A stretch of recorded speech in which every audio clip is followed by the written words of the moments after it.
Olá, alunos, professor Sérgio Luiz aqui com a nossa aula de filosofia, tratando hoje aí um pouquinho sobre a moral iluminista e o pensamento de Immanuel Kant, ou a ética kantiana, ou moral kantiana. Ética kantiana no sentido de ser uma teoria, né, moral, ética como estudo da moral. Vimos até aqui um pouquinho sobre a teorias éticas, né, o capítulo 16. Eu titulei de parte 2, porque a primeira parte estudamos com outras aulas o pensamento socrático-platônico, o pensamento aristotélico, o pensamento helenístico, aí o epicurismo, o estoicismo, o cinismo e etc. Uma corrente exclusivamente ética, né? As correntes helenistas são correntes exclusivamente éticas. Depois a ética medieval, a ética moderna, né? Com a outra aula de David Hume, né, tratando a respeito dos sentimentos, né, tirando um pouco essa abordagem racional, extremamente racional da ética, e tratando uma parte mais relacionando com os sentimentos. E agora Kant, né, o autor da modernidade, né, do iluminismo, tratar um pouquinho sobre a ética kantiana. Sobre a ética kantiana. Né. Essa aula será um pouco extensa, porque o pensamento de Kant é complexo, então eu peço que você pare um pouquinho, volte. Então vai ser nessa quinzena vai ser só essa aula, né? Semana, quinzena, dependendo da turma aí. Só essa aula, porque devido à complexidade do assunto, é uma ética fundamental, é uma teoria moral fundamental para a vida humana. É a grande carta do iluminismo, a ética kantiana, mas vamos aí analisá-la dentro do seu contexto e tudo mais. A moral iluminista. O iluminismo, como já é muito estudado em história, plenamente explicado, trabalhado com certeza, né? Os professores de história, ele foi um movimento intelectual do século XVIII, né, que é chamado de século das luzes, embora ele começou no finalzinho do século XVII, mas ele vai estourar no século XVIII, que exalta a razão humana. Então, a razão humana é colocada lá quase que num pedestal, a razão, a capacidade intelectual do ser humano, colocada nesse século das luzes, até para fazer uma certa contraposição à Idade das Trevas, que os iluministas chamaram a Idade Média de Idade das Trevas. Esse movimento ele criticou a religião, por submeter os indivíduos à heteronomia, ou seja, às regras externas, né? Baseado em crenças sobrenaturais, preconceitos, fanatismos, dogmatismos, e não tinha nenhum fundamento prático e nenhum fundamento racional, muitas vezes. Era só baseado no misticismo mesmo, na crença, isso era imposto aos indivíduos e a autonomia do indivíduo não era respeitada. Então, o movimento iluminista ele vai defender um ideal de tolerância, de autonomia do sujeito moral. Em todos os sentidos, não no sentido moral, no sentido cognitivo, no sentido político. Os grandes princípios do iluminismo são a universalidade, tanto de direitos quanto de liberdades, de igualdade. Então, universalizar e buscar pensamentos, compreensões da natureza e da vida social e política que sejam universais. Então, conceitos universais. Buscar o universal e também levar os direitos ao universal, um princípio de universalidade mesmo. Individualidade, respeitar o direito do indivíduo, seus direitos civis, políticos, sociais. Então o indivíduo começa a levar um destaque no pensamento da moral iluminista, o pensamento iluminista de forma geral. E a autonomia, ou seja, autonomos, normas, eu mesmo, então eu determino as minhas próprias regras. Não no sentido de eu ser melhor do que os outros, não. No sentido de eu determino o que eu vou seguir. No sentido moral, tá? Autonomia, autodeterminação. Eu escolho. Eu sou responsável pela escolha dos meus próprios valores, princípios. Pode estar em consonância com os princípios da sociedade para uma boa convivência. Às vezes pode não estar. Então é isso, a autonomia. O sujeito é livre para escolher. Dentro da autonomia se pressupõe a liberdade. Um dos direitos, então, grandes eixos aí de base do iluminismo. Esse movimento intelectual e científico, filosófico do século XVIII, os séculos das luzes.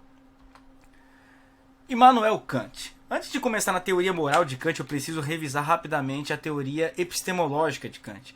Porque até a teoria epistemológica de Kant ela é um pressuposto para a teoria moral.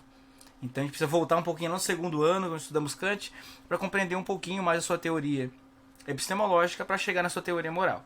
Não vai ser tão aprofundado, uma coisa mais um pouco superficial, mas para dar essa revisão.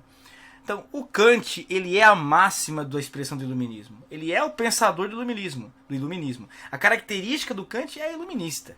Inclusive, ele tem um texto que é o esclarecimento, onde ele vai chamar aquele movimento de esclarecimento, ou traduzido iluminismo. Segundo o próprio Kant, o esclarecimento é a passagem da minoridade para a maioridade intelectual e moral da humanidade.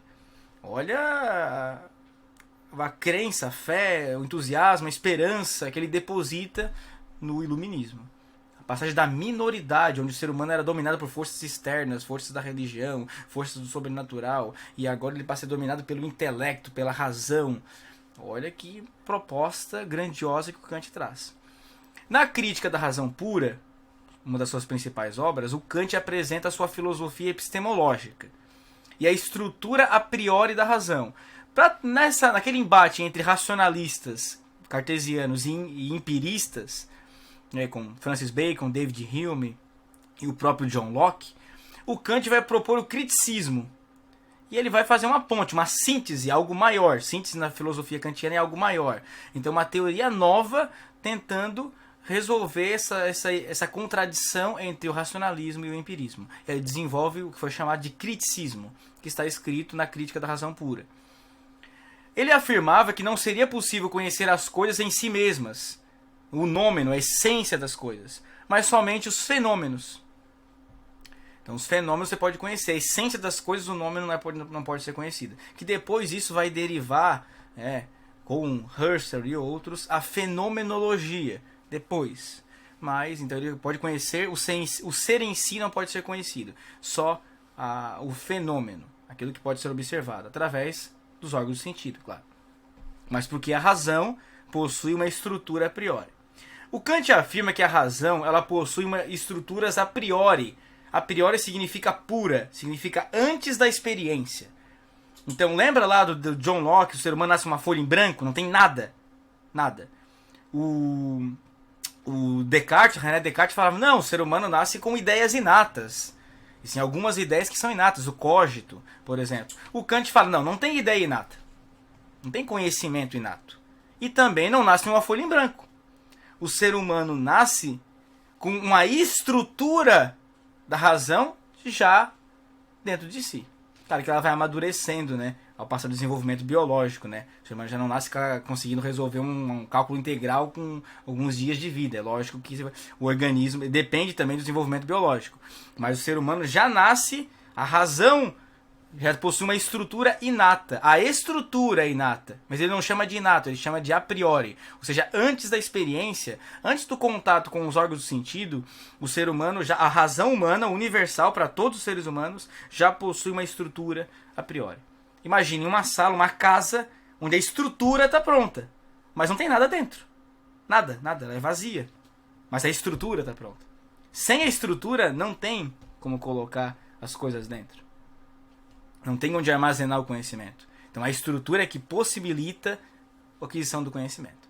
E o Kant vai chamar essas duas estruturas, grandes estruturas, de sensibilidade, que é o espaço-tempo. O espaço-tempo não é algo exclusivamente externo, mas é uma compreensão do sujeito, subjetiva, para compreender as coisas. O Kant dá vários exemplos de como seria possível conhecer as coisas. Ele dá um exemplo de uma sala onde você tem com uma cadeira dentro. Se você tirar a cadeira, você ainda tem a sala. Mas se você tira a sala e tira toda a estrutura, você só tem uma cadeira. A cadeira está onde? Então você precisa de um local. Para compreender as coisas, elas estão situadas no espaço-tempo. Esse espaço-tempo para Kant não é o espaço-tempo objetivo, mas é o espaço-tempo, uma compreensão do sujeito, da própria razão para compreender o mundo. Então é uma estrutura a priori da razão. Já nasceu, a compreensão do espaço-tempo já é uma capacidade, uma estrutura a priori que já nasce com a razão humana. Da mesma forma, o entendimento, que são as 12 categorias da razão, que ele vai classificar de causalidade, substância, existência e outras. Então, ou seja, são princípios, são conceitos universais que já estão na razão humana. Não precisam da experiência para existir. Já estão. O ser humano só consegue compreender as coisas através da experiência porque possui essas estruturas. Caso contrário, não seria possível.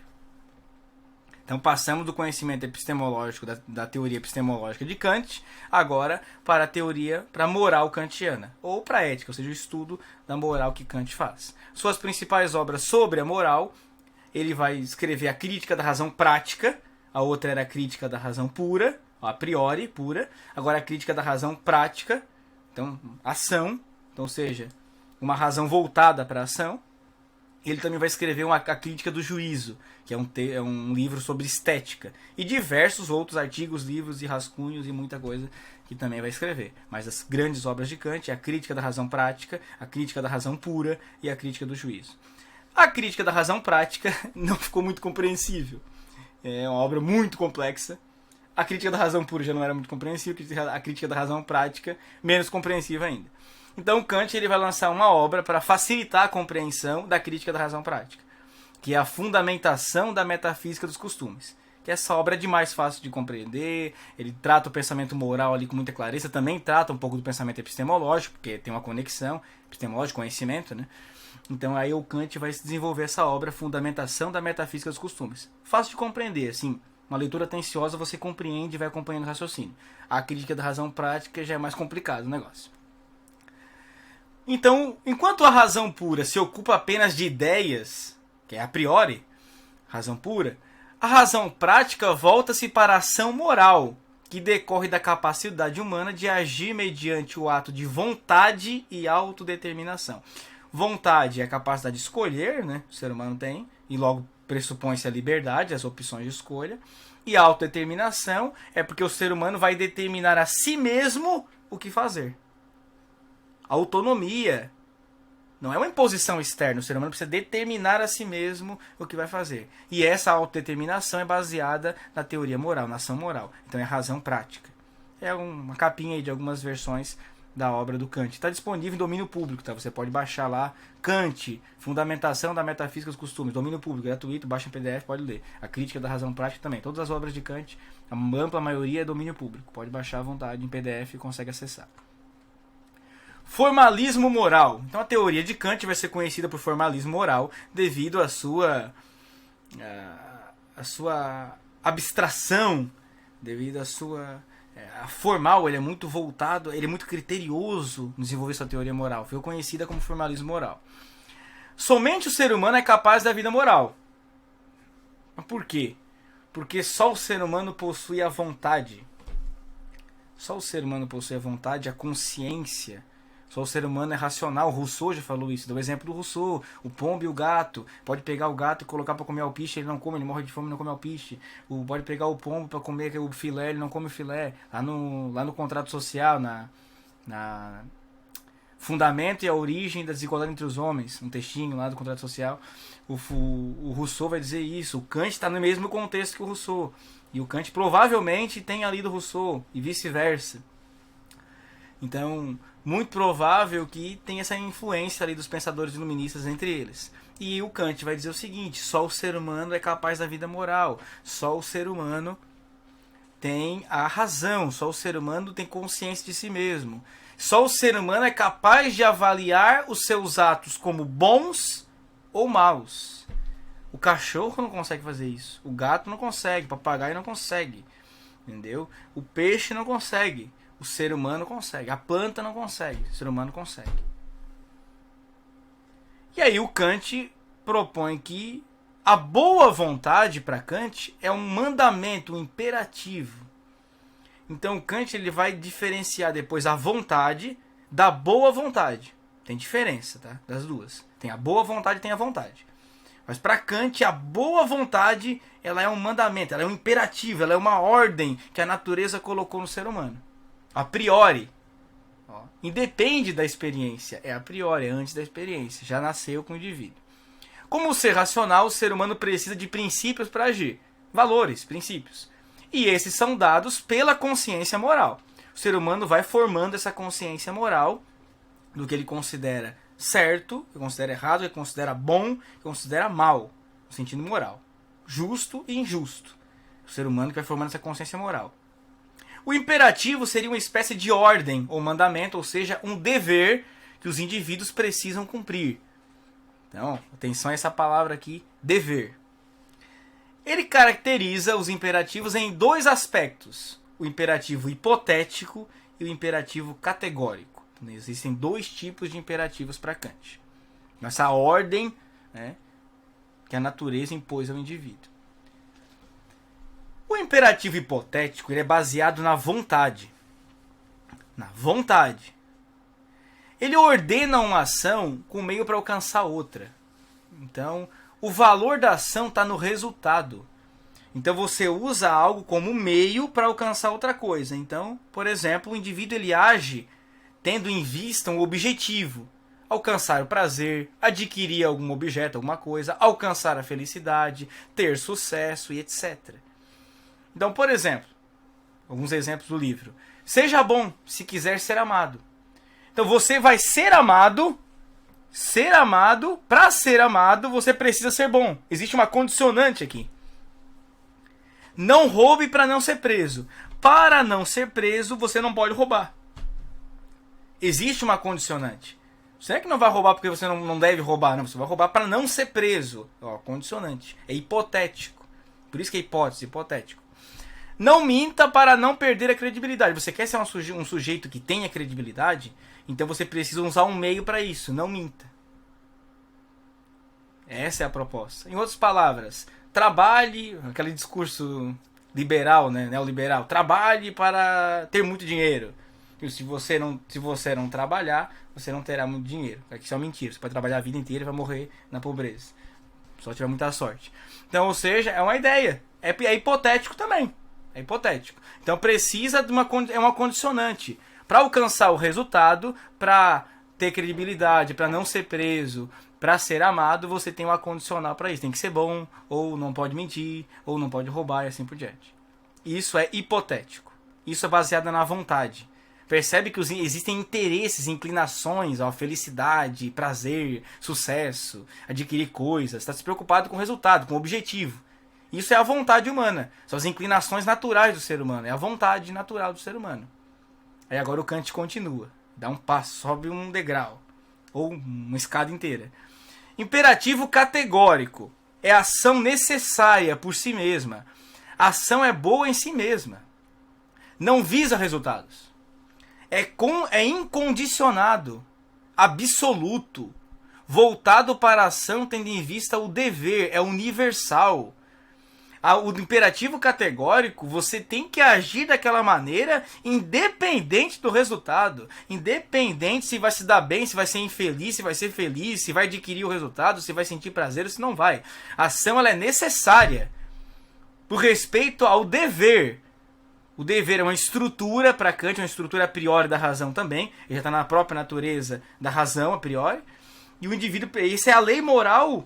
É um princípio moral que a natureza colocou no indivíduo, dever. Então o indivíduo precisa agir baseado, partindo do dever, cumprindo. Porque aí ele vai agir pela boa vontade. A boa vontade é um imperativo categórico. Ela faz parte do imperativo categórico. Então, exemplos. Não minta. Por quê? Porque não deve mentir. Simples. Não roube. Porque a razão determinou que você não pode roubar. Seja bom. Porque tem que ser bom. Sem condicionante. Não é seja bom para alcançar alguma coisa. Não roube para não ser preso. Não tem essa condição. Não roube. Não minta. Seja bom. É categórico. É universal, é absoluto, é incondicionado. Visa o dever. A vontade humana é verdadeiramente moral apenas quando é regida por imperativos categóricos. Viu o que eu falei anteriormente? A vontade humana, se ela for regida por imperativos hipotéticos, ela é só uma vontade, ela não é boa, ela não é verdadeiramente moral. Ela é verdadeiramente moral quando você age por imperativos categóricos. Logo, ela se torna boa vontade. Você converteu a sua vontade numa boa vontade. Olha o que o Kant está dizendo. Vamos agir pela boa vontade. Mas para aí, eu estou dando os tópicos, os conceitos, e depois a gente vai evoluindo. Né? O Kant está dando meio que uma fórmula de como agir bem. Mas ele não está dando os valores, não está dizendo assim, essa aqui é agir bem. Não. Está dizendo um caminho de como fazer para agir bem. Mas não está te dando um gabarito, né? Ó, siga essa listinha aqui, ó, que você vai agir bem. Não, não é isso que está dizendo. Calma por aí. Você tem que seguir imperativos categóricos. Mas quem vai determinar os imperativos categóricos, a lei moral, é você mesmo. Vamos lá. Por exemplo, não roube, imperativo categórico. Para Kant, essa ação se fundamenta na própria natureza da razão. Ou seja, a priori. Se aceitarmos o roubo e elevarmos a máxima universal, ou seja, todo mundo pode roubar, todos podem roubar, logo, ninguém teria a posse do bem furtado. Vai entrar em contradição? Já pensou? Todo mundo pode roubar. Por que todo mundo não pode roubar? Porque se todo mundo roubar, ou melhor, se todo mundo roubar, ninguém tem nada.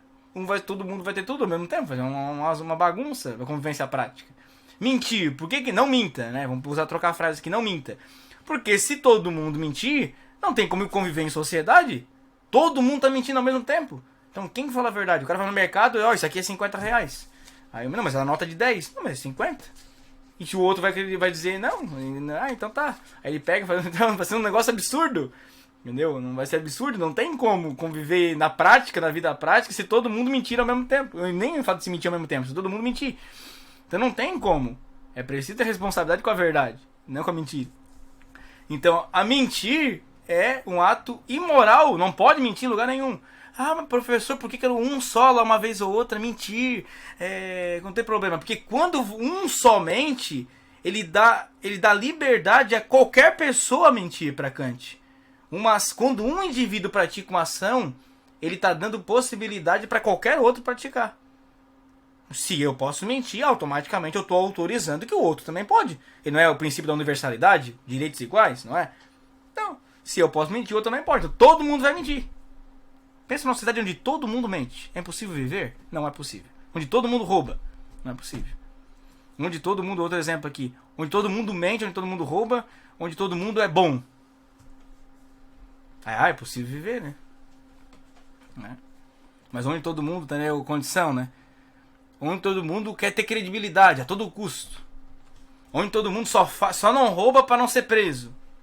Olha que situação. Para Kant, quem faz o bem visando o céu, o paraíso eterno, a felicidade, ou evitar a prisão, o castigo, etc., não age moralmente. Para Kant, esse sujeito é imoral. Entre as obras do professor Clóvis de Barros Filho, várias obras dele cita Kant, e na análise moral, e ele tem uns exemplos muito práticos e muito bons. Ele diz, na visão dele, o Kant também tem um texto, que é A Religião nos Moldes da Simples Razão, que não é um texto moral, está analisando a religião, mas ele também dá esses exemplos. O Kant está dizendo o seguinte: o sujeito que age, faz o bem aqui na Terra, pensando no paraíso eterno, pensando em recompensa, em galardão, sei lá, em benefícios depois, esse sujeito é o pior de todos. Ele é mesquinho, entendeu? Use o adjetivo que quiser colocar para ele. Ele é imoral, ele é mesquinho, ele é de quinta categoria, ele está fazendo barganha com a divindade. Ó, você me dá o paraíso eterno e eu vou fazer o bem aqui. Mas não é uma coisa que ele quer fazer o bem porque ele quer, porque ele acredita, porque é um princípio, um dever moral. Não, ele está fazendo só com medo do inferno, só com medo do castigo, é só com medo de ser preso. Então a ação do sujeito não é uma ação moral. A ação moral ela não tem condicional, ela é incondicionada. Lembra lá, o sujeito que faz isso tentando negociar com a divindade ou com o sistema, ou com o que for, não vou roubar para não ser preso. O sujeito é imoral de qualquer forma, porque a sua intenção é roubar para não ser preso, não é porque não quer roubar, porque não quer roubar. Entendeu? É imperativo hipotético. É vontade, não é boa vontade, não é dever moral. Então percebe na prática aí, o professor Clóvis de Barros Filho dá essa reflexão. Então, o sujeito que faz visando um objetivo, ele não age de forma moral. Deixa ali, ó. A vontade humana é verdadeiramente moral apenas, somente, quando é regida por imperativos categóricos. Se o cara tá negociando, né? Eu te amo porque você tem dinheiro. Okay? Amor não é sentimento, aí não é uma questão moral, né? Mas, entendeu? Não tem sentido. Se ama é porque ama. O princípio é o mesmo. Ama porque ama, não porque tem alguma condição. Amor é incondicional. Depois o Kant vai comparar o amor, inclusive, com a moral. O agir moralmente está fundamentado na própria razão, não em algo externo. É um dever universal. Então não tem condicionado, é incondicionado, não tem condicionamento para o agir moral. É ação moral, é dever e pronto. Duas citações de Kant. Age apenas segundo uma máxima, tal que possa ao mesmo tempo querer que ela se torne uma lei universal. Toda ação do indivíduo, quando você age, você dá autoridade a que ela se torne uma lei universal. Então a ação do indivíduo, a tua ação, se torna exemplo universal de ação. Em outras palavras, tá? O Kant também cita isso. Age de tal maneira que a sua ação, em todo tempo e lugar, qualquer momento, se torne um exemplo universal de ação. Não é particular de ação, é universal de ação. Se o que você faz agora vale para qualquer período, em qualquer hora, em qualquer momento. É lei universal. Olha que profundidade que o Kant traz em sua teoria moral. Continua. Age de tal maneira que uses a humanidade, tanto na tua pessoa, como na de qualquer outro, qualquer ser humano, sempre e simultaneamente, ou seja, ao mesmo tempo, como fim e nunca simplesmente como meio. Ou seja, não use as pessoas para se dar bem. Não use as pessoas num condicionamento imperativo hipotético. Jamais. Não use o outro para se dar bem. Não pise no outro para alcançar o resultado. Entendeu? Não engane o outro para poder se dar bem. Não faça isso. Não use o outro como meio para você se dar bem. Não. Porque o que importa para Kant não é a felicidade. O que importa para Kant é o valor moral que está na dignidade e não a felicidade. Vamos ver um pouquinho aí. Vamos devagar. Tô dando os conceitos de Kant. Autonomia e dignidade. Todo imperativo impõe-se pelo dever. Seja um dever externo, seja um dever interno, né? O dever externo, no caso, que seria o imperativo hipotético. O dever interno seria o verdadeiro dever, que é o que Kant chama de dever, que é o imperativo categórico. Essa exigência, que é o verdadeiro dever, essa exigência não é heterônoma, não é externa, exterior e cega. Uma crença, algo exterior que impõe ao indivíduo uma forma de agir. Não é uma lei da sociedade. O Kant não está falando de lei. Quando o Kant fala de lei moral nos seus textos, ele não está falando de uma lei escrita lá com artigos e códigos que você tem que seguir, senão vai ser preso. Não está falando desse tipo de lei, de constituição. Não, ele está falando de lei moral que o indivíduo impõe a si mesmo. Porque ele é ser humano, ele tem que seguir princípios, e ele tem que se autodeterminar. O sujeito moral, ele é livre. Ele é autônomo e ele se autodetermina, ele impõe a si mesmo a sua lei de ação moral, baseado no dever, ou seja, nos imperativos categóricos. A ideia de autonomia e de universalidade da lei moral não é a lei externa, social, é a lei que o indivíduo impõe a si mesmo, a sua lei de ação que ele impõe a si mesmo, que é a sua própria consciência moral, leva a outro conceito, a dignidade humana. Para Kant, existem coisas que têm preço. Aquilo que tem preço eu posso trocar. Qualquer coisa, um bocado de pão, um pouco de, sei lá, de trigo, de pão por milho, sei lá, qualquer coisa. São produtos que eu posso trocar, feijão por arroz e assim por diante. Mas as coisas que têm dignidade, elas valem por si mesmas. Estão acima de qualquer preço. O valor do ser humano, só o ser humano tem dignidade na visão de Kant. O valor do ser humano não tem preço que compre. A dignidade humana não tem preço em Kant. Olha o Kant dizendo, não tem. Os iluministas em geral têm essa visão. Então a dignidade é a máxima. Não tem preço, não existe. O valor da dignidade humana está acima de tudo. Acima da felicidade. Ah, mas eu quero alcançar felicidade, eu quero ser feliz. Dane-se a felicidade. O que importa para Kant é a dignidade. A felicidade pouco importa. Não quer dizer que o sujeito não vai buscar esse negócio também. Até pode. Mas primeiro a dignidade. A dignidade abre a possibilidade da felicidade. Sem dignidade não tem. A felicidade é falsa. É hipotética. É imperativa hipotética. É imoral. Deixar bem claro. É uma felicidade que não tem. Ela é imoral. Ela não foi alcançada nos meios morais. Nos meios éticos. Kant elaborou as categorias da moral iluminista, racional e laica. Né? Percebe que essa moral kantiana ela é subjetiva, porque o sujeito é responsável, cada sujeito é responsável pela sua ação, individualmente, cada sujeito é responsável por cada ação que faz, tem que refletir a todo momento a sua ação. Não existe uma tabela pronta, onde você vai lá, 10 mandamentos e segue, não tem isso. Não tem, para Kant não tem. Tem os princípios a priori, né, que é o dever, a boa vontade, você tem que agir segundo essa máxima. E é isso, e você se vira. O Kant tá dizendo assim, a bola é tua, chuta, te vira, cara. Vai fazer, você vai agir direito, vai viver. Você é ser humano, agora vive. Para de encher linguiça. Até agora você estava botando a culpa no destino, está botando a culpa na divindade. Não, agora chegou. É a passagem da minoridade para a maioridade. Tá na hora de amadurecer, cara. Chegou. O período de ficar botando desculpa nos fatores externos acabou. Agora é tu. Olha o iluminismo aqui.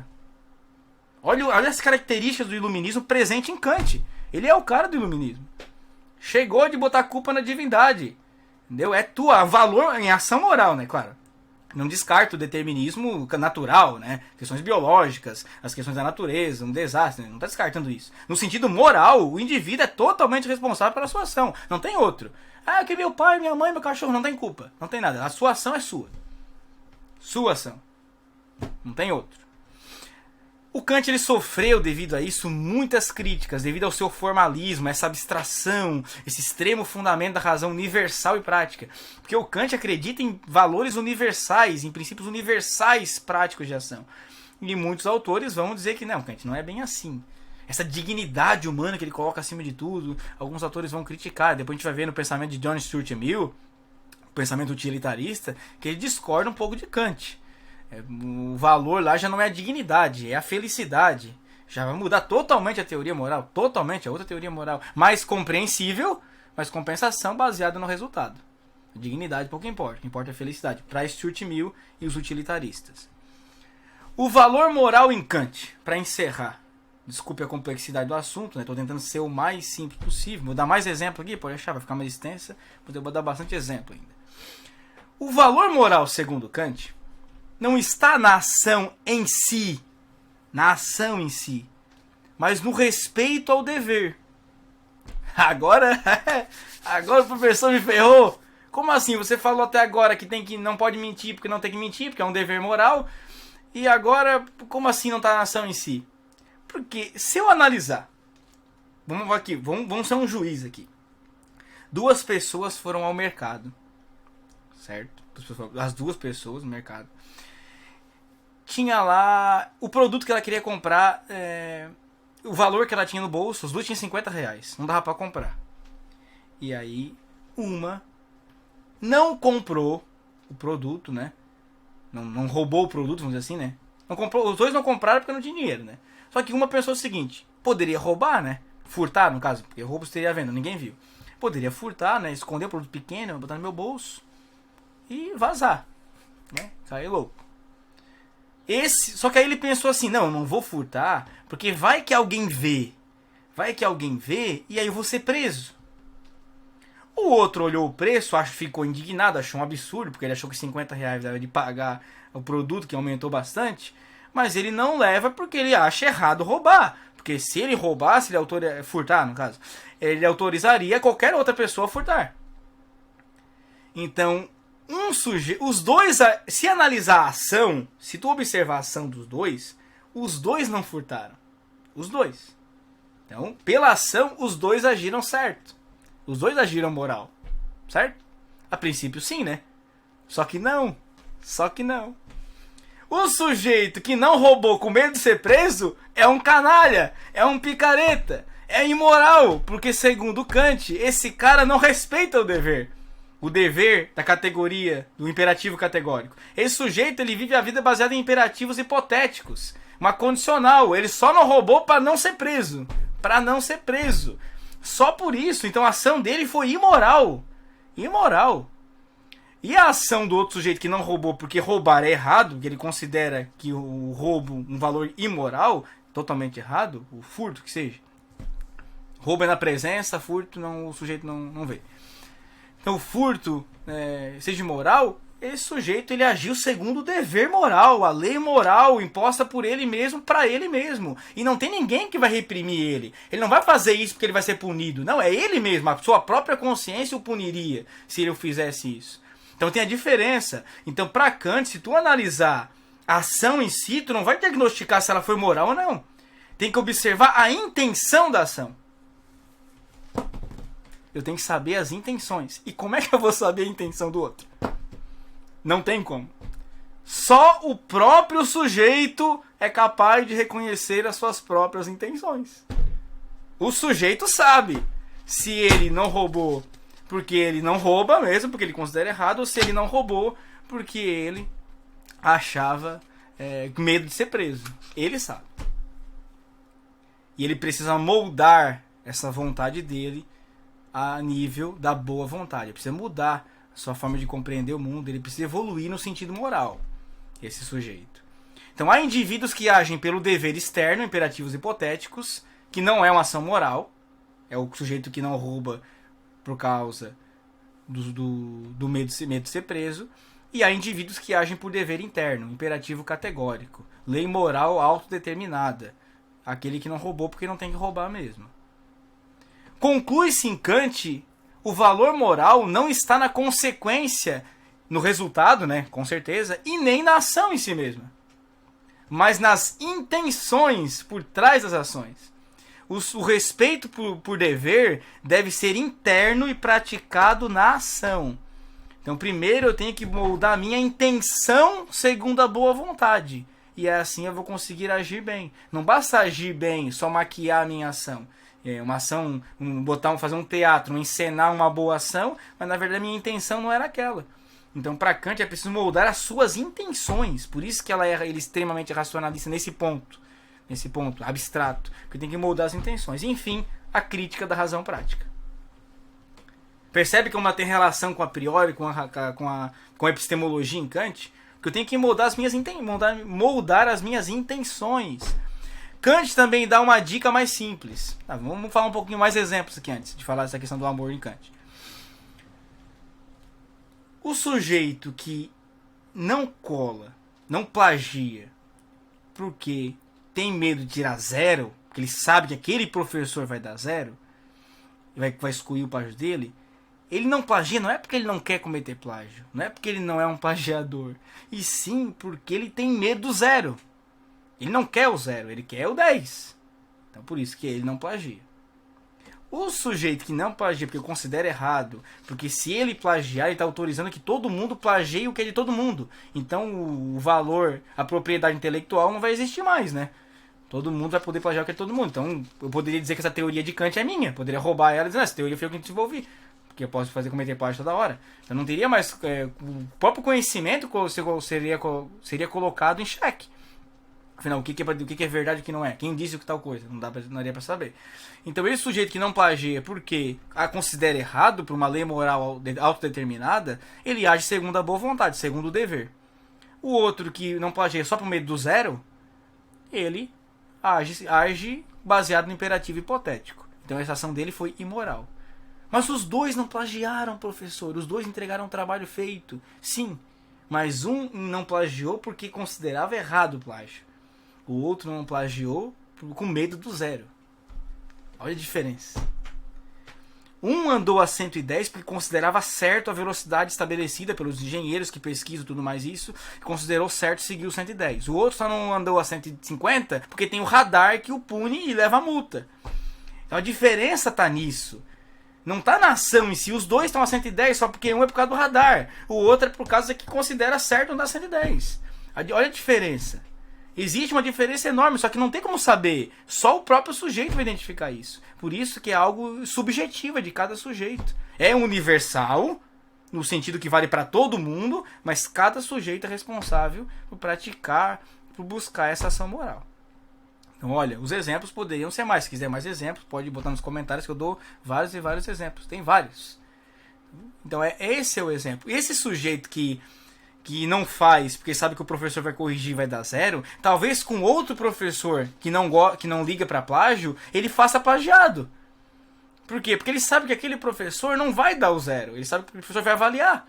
Embora não tá nem ligando para plágio. Então aquele professor vai avaliar, ele vai colocar ali, vai fazer plágio. Com aquele que ele sabe que desconta, ele não comete plágio porque ele tem medo do zero. Percebe? É uma vida mesquinha, né? O Kant vai dizer, esse sujeito que age por imperativo hipotético, a vida dele é mesquinha, cara. Pensa bem, tudo que ele faz, ele é egoísta. Ele está pensando no resultado, no próprio prazer, no próprio benefício. E uma humanidade que só pensa em si mesma, meu Deus do céu, não vai durar muito tempo esse negócio, não está certo. Então, para Kant, o Kant ele é muito formal, por isso que é formalismo moral. O valor moral em Kant está na intenção e tem que seguir a boa vontade. Tem que moldar a sua vontade a uma boa vontade, baseado no imperativo categórico. Mas o Kant dá uma ajuda para vocês. Professor, isso é muito difícil, eu não entendi nada, é muito complexo. E agora o que eu vou fazer? Tem um jeito. Pense bem. Você ama alguém. Você ama alguém. Quem você ama, você vai mentir? Você vai enganar? Você vai lograr a pessoa? Você vai furtar alguma coisa dela? Você vai roubar? Vai violentá-la? Vai agredi-la? Se você fizer alguma coisa dessa é porque você não ama. Porque quem ama plenamente faz tudo que é o melhor para a pessoa. Tudo de melhor para a pessoa. Tudo possível para agradá-la e fazer o melhor para ela. O Kant vai dizer o seguinte, que é o amor verdadeiro, né? Amor na sua plenitude. O Kant vai dizer o seguinte, então é fácil de resolver a equação. Se você quer resolver de forma mais prática, o Kant vai dar essa dica também. Se você não consegue amar todo mundo, consegue? Não, você ama algumas pessoas próximas de você, que você convive e tal, e nem muita coisa. Se amar a si mesmo já é um grande passo. Se você ama a si mesmo e algumas pessoas que você convive. E o resto você não consegue amar. Não dá pra amar todo mundo. O que você faz então? O Kant vai dizer o seguinte. Você sabe como uma pessoa que ama age. Porque você ama algumas pessoas. Então você sabe como uma pessoa que ama plenamente age. Então você reproduz essas atitudes com toda a humanidade. Independente da cor da pessoa, da renda, da classe social, da origem étnica, da cultura, nada, independente, é a humanidade. Então você faz o seguinte, a ação moral é a imitação racional do sujeito que ama. Então, pense dessa forma. Como é que eu vou agir moralmente? Se eu amasse o fulano, como eu agiria? Se eu amasse, não estou dizendo que eu amo. Não vai mentir para ele, ser um hipócrita, eu te amo, meu queridinho, não sei o que. Não é isso. O Kant está dizendo assim, ó, você vai tomar por base como se amasse. Então você vai simular, se eu amasse fulano, como eu agiria? Não é o mesmo caminho do imperativo categórico, não é o mesmo caminho. Mas vai chegar muito próximo. O princípio é o mesmo. Você vai chegar numa lei universal. Percebe? Ó, se eu amo ele, jamais mentiria para ele. Jamais. Eu não minta. Percebe? Deus chegou num princípio semelhante. Então Kant vai dizer, a moral em Kant, tirando toda essa abstração já comentada, ela pode ser, de forma bem resumida, bem superficial, a imitação racional, refletida, escolhida do comportamento de quem ama. Ponto. Certo? Não é fazer de conta que ama, não. Não vai dizer pro outro que ama ele, sendo que não, não. Tu vai agir moralmente, racionalmente, eticamente, como se amasse. É isso. Vou deixar para vocês em anexo um texto, certo? Um texto de Kant, tem 4, 5 páginas ali, um arquivo em PDF, sobre um suposto direito de mentir por amor à humanidade. O Kant vai ser questionado e ele vai criar um textinho, um artigo, dizendo, tem outro livro maior, e ele, nessa parte do livro, ele vai falar, não tem que mentir de jeito nenhum. E ele vai explicar por que não pode mentir. Ele dá exemplos práticos. Então esse texto aqui é um complemento a essa aula e você vai dar sobre a aula de Kant. Ele amplia. Então leiam esse texto, é fundamental. Leia umas 3, 4 vezes, é um texto curtinho, então não custa ler. Eu não vou botar mais aula hoje, é só a do David Hume essa. Então para vocês focar esse tempo aí nesse estudo de Kant. Então leia esse texto que está em anexo. Então o Kant vai falar sobre por que não tem que mentir aqui. Então, fico por aqui nossa aula. Desculpe a extensão, mas é necessário. É Kant. Não estamos falando de Olavo de Carvalho. É Kant. Então Kant a gente tem que esclarecer um pouco mais. Então, bons estudos e até a próxima aula aí falando sobre Stuart Mill, utilitarismo, as teorias contemporâneas da ética. E a gente vai encerrar o capítulo 16 e provavelmente, vai encerrando o ano letivo também nas próximas aulas. Um abraço e até a próxima.